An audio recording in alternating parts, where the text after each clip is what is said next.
Hola, ¿qué tal? Bienvenido al curso de español. Hoy veremos que Rodrigo y Carmen se enfrentan por primera vez. Así es. María, es que ahora que Rodrigo tiene su propia agencia de publicidad, quiere competir con Cassandra. Pero Carmen no lo va a permitir. Y en medio de los dos se encuentra Luis, su hijo. ¿Qué pasará? Lo sabremos dentro de poco. Primero tenemos que presentar los objetivos de hoy. El primero es dar instrucciones. Recuerda, primero tienes que saludar a los estudiantes, después debes anunciar los objetivos de hoy y por último presentar la pregunta gancho. Sí, pero antes tengo que presentar nuestro segundo objetivo, que es expresar falta de existencia. Sí, y este es el último del programa. No hay ningún objetivo más que tengamos que presentar. No, pero sí tenemos que presentar la escena. ¿Para qué quiere hablar Luis con Rodrigo? ¿Para darle un mensaje de Carmen? ¿Para presentarle a unos clientes? ¿O para dejar de trabajar con él?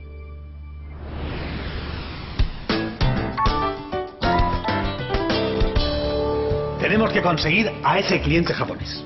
Pero ese cliente es de mamá, ya lo sabes. Los clientes no son de nadie. Además, tu madre no quiso hablar conmigo. Tú mismo me dijiste que rompió la carta que le envié. Papá, no me parece bien que le quites los clientes a tu exmujer. ¿Pero qué te pasa?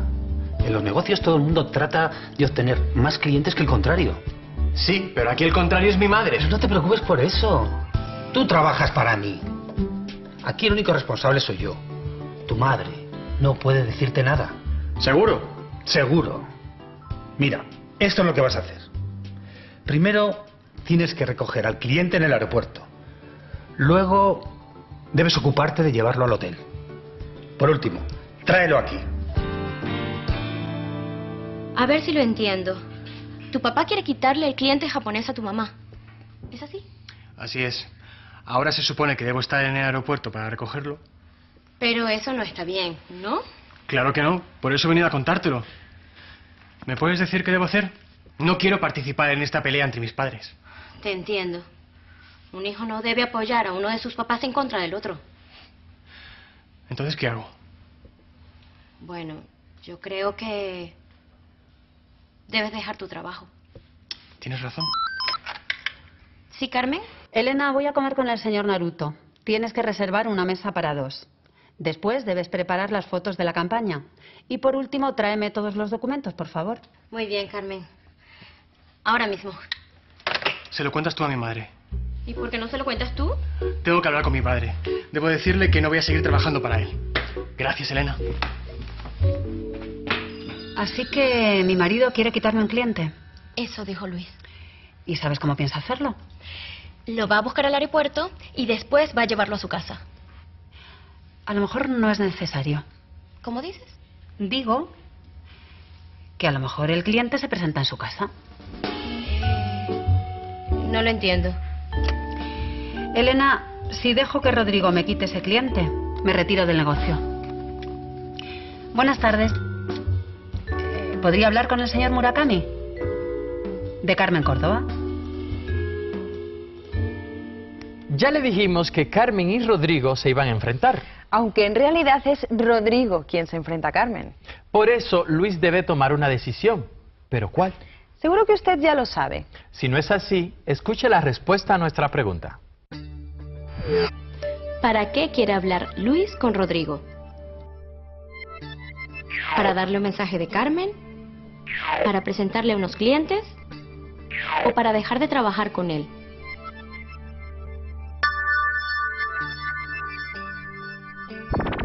Tengo que hablar con mi padre. Debo decirle que no voy a seguir trabajando para él. Vamos a ver ahora cómo dar instrucciones. Escuche a Rodrigo y a Carmen. Esto es lo que vas a hacer. Primero tienes que recoger al cliente en el aeropuerto. Luego debes ocuparte de llevarlo al hotel. Por último, tráelo aquí.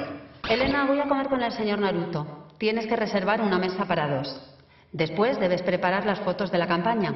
Y por último, tráeme todos los documentos, por favor. Escuchamos varias maneras de dar instrucciones. Primero, usando deber o tener que en presente seguidos de infinitivo.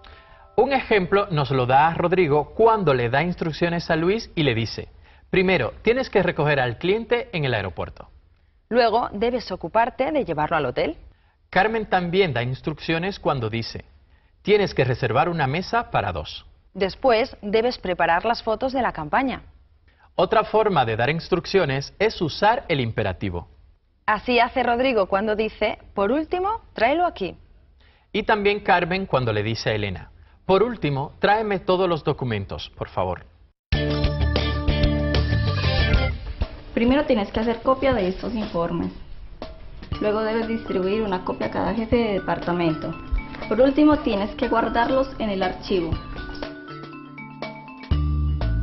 Primero habla con el jefe de departamento y dile que estoy de acuerdo con su propuesta. Después ve a la sección de ventas y recoge los informes. Tienes que ordenar estos documentos. Después debes registrarlos y por último envíalos a todos los departamentos. Estas personas dieron varias instrucciones seguidas. Para ordenarlas han empleado varias expresiones que ya hemos visto.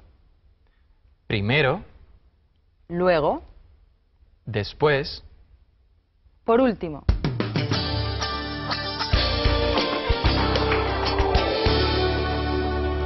En la siguiente escena veremos a Rodrigo con un cliente. Con él va a firmar un contrato. Nuestra segunda pregunta de hoy está relacionada con ese contrato. Aquí la tenemos, nos la hace Carmen. Luis lee un contrato que ha firmado Rodrigo. Según el contrato, ¿qué deberá hacer Rodrigo? ¿Irse a Japón? ¿Ser publicista de una campaña? ¿O ser representante de una empresa?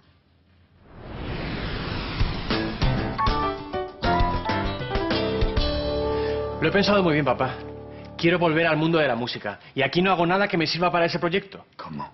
Ahora no puedes dejarme solo. He quedado aquí con el cliente japonés. No tienes que ir a buscarlo. Alguien le ha hablado de mí y me ha llamado.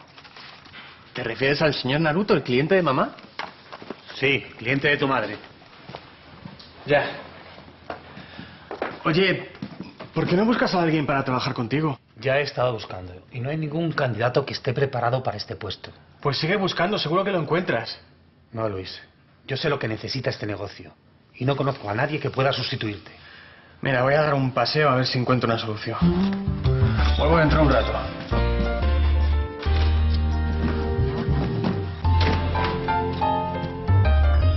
Hice esta campaña hace un mes. Con ella pienso vender mucho jamón español por todo el mundo. ¡Pruebe! No hay ningún jamón que pueda compararse a este. Y si está de acuerdo, ¿podemos firmar el contrato?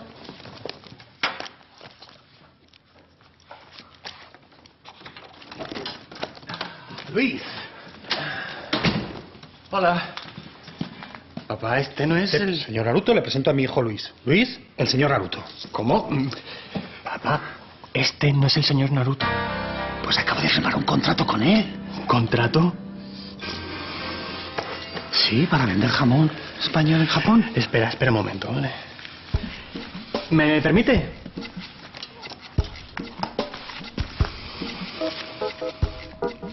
Papá, este señor se llama Murakami y el contrato no es para vender jamón. ¿Y entonces para qué es? Aquí pone que aceptas trabajar en Japón 5 años. Como publicista. No. El señor Murakami quiere producir jamones españoles en Japón y quieren que vayas allí como experto en jamones. 5 años. Es un placer hacer negocios con usted, señor Naruto. Espero que su colega, el señor Murakami, esté contento con el experto que le recomendé. Es un gran entendido en jamón español. ¿Y cuál es el problema? Japón es un país muy hermoso. El problema es que va a tener que separarse de su hijo. Además, creo que no habla japonés. Y tampoco lee los contratos. Afortunadamente, Luis sí los lee. Luis lee un contrato que ha firmado Rodrigo. Según el contrato, ¿qué deberá hacer Rodrigo? ¿Irse a Japón? ¿Ser publicista de una campaña? ¿O ser representante de una empresa?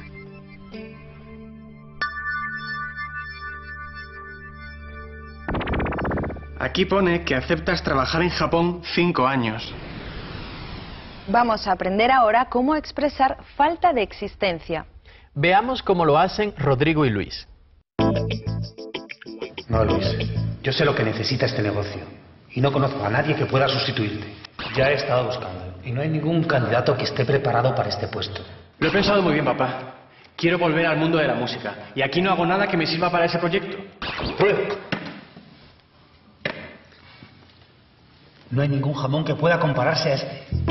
Cuando no encontramos a alguien o algo con características determinadas, expresamos su ausencia con una frase negativa seguida de ningún, nadie, nada.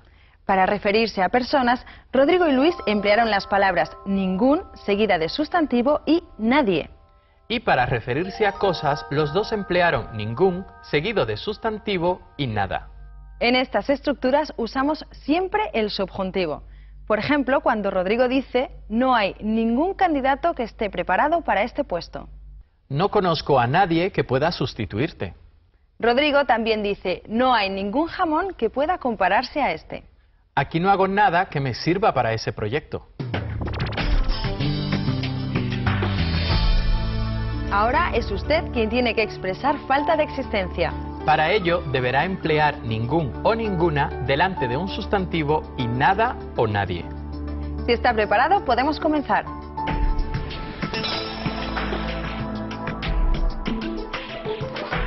Tenemos que trabajar más en la nueva campaña. Por ahora no hay ninguna idea que sea buena. En estos diseños.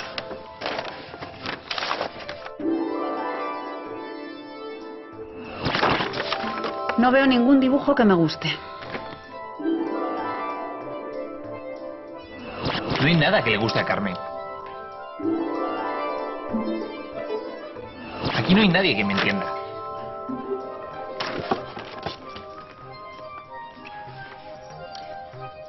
Esta está mucho mejor. No hay nadie que pueda hacer tu trabajo.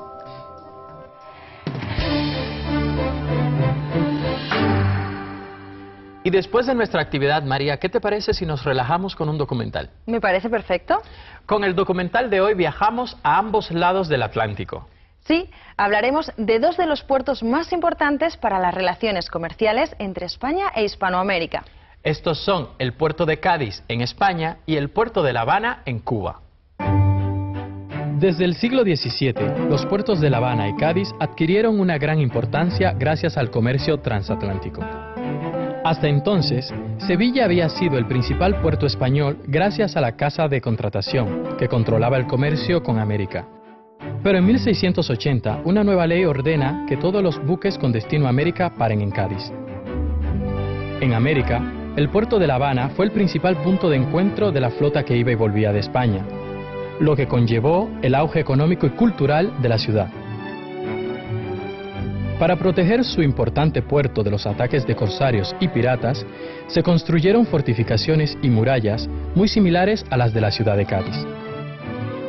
Así se fija la relación entre los puertos de Cádiz y La Habana como comienzo y fin de la ruta transatlántica hasta comienzos del siglo XIX, cuando se independizó la mayoría de los países hispanoamericanos.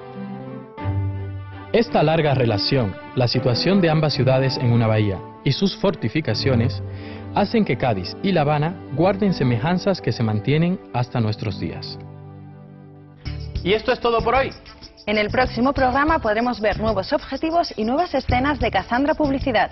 Ya sabe que puede ponerse en contacto con nosotros a través de nuestra página de internet holaquetal.com. Y también que si se matricula podrá repasar lo aprendido con las actividades multimedia. Nos despedimos de usted.